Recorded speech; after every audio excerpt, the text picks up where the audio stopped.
ഇന്നത്തെ കാലത്ത് ഒരു പൗരന് ഭരണകൂടത്തെയോ അല്ലെങ്കിൽ അധികാര കേന്ദ്രങ്ങളെയോ ചോദ്യം ചെയ്യാനുള്ള അവകാശം ഭരണഘടന ഉറപ്പു നൽകുന്നതാണ്. എന്നാൽ ദളിതനായ ഒരു നേതാവ്, പ്രത്യേകിച്ച് പ്രിയങ്ക് ഖാർഗെ പോലെയുള്ള ഒരാൾ RSS പോലെയുള്ള ഒരു സംഘടനയെ വിമർശിക്കുമ്പോൾ അത് വലിയ വിവാദമാകുന്നത് എന്തുകൊണ്ടാണ്? അവിടെയാണ് നമ്മുടെ ജനാധിപത്യത്തിൻ്റെ യഥാർത്ഥ പ്രതിസന്ധി കിടക്കുന്നത്. ഒരു ദളിതന് RSSനെ ചോദ്യം ചെയ്യാൻ എന്താണ് യോഗ്യത എന്ന് ചോദിക്കുന്ന BJP MPമാരുടെ മനോഭാവം വെറുമൊരു വാക്കല്ല, മറിച്ച് നൂറ്റാണ്ടുകളായി ഈ നാട്ടിൽ നിലനിന്നു പോന്നിരുന്ന ജാതീയതയുടെ അഹങ്കാരത്തിൻ്റെ പ്രതിഫലനമാണ്. പ്രിയങ്ക് ഖാർഗെ ഉന്നയിച്ച ചോദ്യം വളരെ ലളിതമായിരുന്നു. RSS പോലെയുള്ള ഒരു സംഘടന സർക്കാർ ഓഫീസുകളിലും പൊതു ഇടങ്ങളിലും ഇടപെടുന്നത് എത്രത്തോളം ശരിയാണ്? അത് ഭരണഘടനാപരമായ സുതാര്യതയ്ക്ക് നിരക്കുന്നതാണോ? ഇതിന് മറുപടി പറയുന്നതിന് പകരം BJP നേതാക്കൾ അദ്ദേഹത്തിൻ്റെ ദളിത് സ്വത്വത്തെ അധിക്ഷേപിക്കാനാണ് ശ്രമിച്ചത്. ഇവിടെ നാം മനസ്സിലാക്കേണ്ടത്, ദളിതർ ചോദ്യം ചോദിക്കരുത് എന്ന് പറയുന്നവർ ഭയപ്പെടുന്നത് ആ ചോദ്യത്തിൻ്റെ സത്യസന്ധതയാണ്. ഒരു ദളിതൻ ഭരണഘടനയെക്കുറിച്ച് സംസാരിക്കുമ്പോഴും തുല്യതയെക്കുറിച്ച് സംസാരിക്കുമ്പോഴും അത് ഈ സംഘടനകളുടെ സവർണ അജണ്ടകൾക്കും വലിയ ഭീഷണിയാണ്. ചരിത്രപരമായി നോക്കിയാൽ ദളിതരെ എന്നും കേൾക്കാൻ പാടില്ലാത്തവരായിട്ടാണ് ഈ സമൂഹം കണ്ടിരുന്നത്. വേദങ്ങൾ കേൾക്കുന്ന ദളിതൻ്റെ ചെവിയിൽ ഈയം ഉരുക്കിയൊഴിക്കണം എന്ന് പറഞ്ഞ കാലഘട്ടത്തിൽ നിന്ന് നിങ്ങൾക്ക് ചോദ്യം ചോദിക്കാൻ അർഹതയില്ല എന്ന് പറയുന്ന കാലഘട്ടത്തിലേക്ക് നാം എത്തിയിരിക്കുന്നു. ഭാഷ മാറി, പക്ഷേ അടിച്ചമർത്തുന്നവൻ്റെ മനോഭാവം മാറിയിട്ടില്ല. പ്രിയങ്ക് ഖാർഗെ ആക്രമിക്കുന്നതിലൂടെ ഇവർ യഥാർത്ഥത്തിൽ ലക്ഷ്യമിടുന്നത് ദളിത് രാഷ്ട്രീയത്തെയാണ്.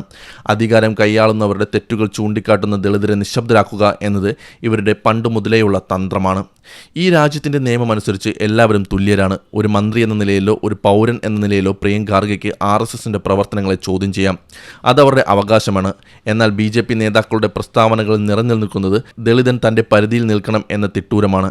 ജനാധിപത്യത്തിൽ ഇങ്ങനൊരു പരിധിയില്ല.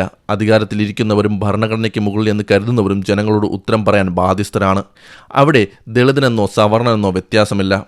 RSSനെ ചോദ്യം ചെയ്യാൻ ദളിതന് യോഗ്യതയില്ല എന്ന് പറയുന്നവർ ഈ രാജ്യത്തിൻ്റെ ഭരണഘടന നിർമ്മിച്ചത് ആരാണെന്ന് ഓർക്കണം. ആ ഭരണഘടനയുടെ അന്തസ്സത്ത കാത്തുസൂക്ഷിക്കാൻ, അസമത്വങ്ങൾക്കെതിരെ ശബ്ദിക്കാൻ ഓരോ ദളിതനും പൂർണ്ണമായ അവകാശമുണ്ട്. ഭയപ്പെടുത്തലുകൾ കൊണ്ട് ഇനിയൊരു പ്രസ്ഥാനത്തെയും നിശബ്ദരാക്കാൻ കഴിയില്ല. ചോദ്യങ്ങൾ ഇനിയും ഉയരും. കാരണം ജനാധിപത്യം എന്നത് നിശബ്ദതയല്ല, മറിച്ച് നിരന്തരമായ ചോദ്യം ചെയ്യലുകളാണ്. ഇതിനെല്ലാം കാരണമായത് വലിയ ചർച്ചയായ മന്ത്രി പ്രിയങ്ക് ഖാർഗെയുടെ RSS വിരുദ്ധ പരാമർശങ്ങളും അതിനെ തുടർന്നുണ്ടായ രാഷ്ട്രീയ പോരുമാണ്. കർണാടകയിലെ സർക്കാർ ഓഫീസുകളിലും പൊതുസ്ഥലങ്ങളിലും RSS പ്രവർത്തനങ്ങൾ നിയന്ത്രിക്കണമെന്ന് പ്രിയങ്ക് ഖാർഗെയുടെ ആവശ്യമാണ് ഈ വിവാദങ്ങൾക്ക് തുടക്കമിട്ടത്.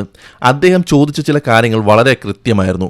ഈ പ്രത്യയശാസ്ത്രം ഇത്ര മികച്ചതാണെങ്കിൽ എന്തുകൊണ്ട് BJP നേതാക്കളുടെ മക്കൾ ഇതിൻ്റെ ഭാഗമാകുന്നില്ല? എന്തുകൊണ്ട് അവർ ശാഖകളിൽ പോകുന്നില്ല? കൂടാതെ RSS പോലെയുള്ള സംഘടനകൾ ഭരണഘടനയ്ക്ക് അതീതമായി പ്രവർത്തിക്കുന്നത് ജനാധിപത്യത്തിന് ഗുണകരമാണോ എന്നും അദ്ദേഹം ചോദിക്കുന്നു. തമിഴ്നാട്ടിലെന്ന പോലെ കർണാടകയിലും സർക്കാർ ഭൂമിയിൽ ഇത്തരം സംഘടനകൾക്ക് പ്രവർത്തനാനുമതി നൽകരുത് എന്നാണ് അദ്ദേഹത്തിൻ്റെ നിലപാട്. ഈ വിഷയം ഒരു വ്യക്തിപരമായ തർക്കമല്ല, മറിച്ച് ഇന്ത്യയുടെ പൊതു ഇടങ്ങൾ ആർക്ക് അവകാശപ്പെട്ടതാണ് എന്ന ചോദ്യമാണ്. മതേതരവും ജനാധിപത്യപരമായ ഒരു രാജ്യത്ത് ഭരണഘടനയേക്കാൾ വലുതല്ല ഒരു സംഘടനയും. പ്രിയങ്ക് ഖാർഗെ ഉന്നയിച്ച ചോദ്യങ്ങൾ വരും ദിവസങ്ങൾ കൂടുതൽ ചർച്ച ചെയ്യപ്പെടും എന്ന് ഉറപ്പാണ്.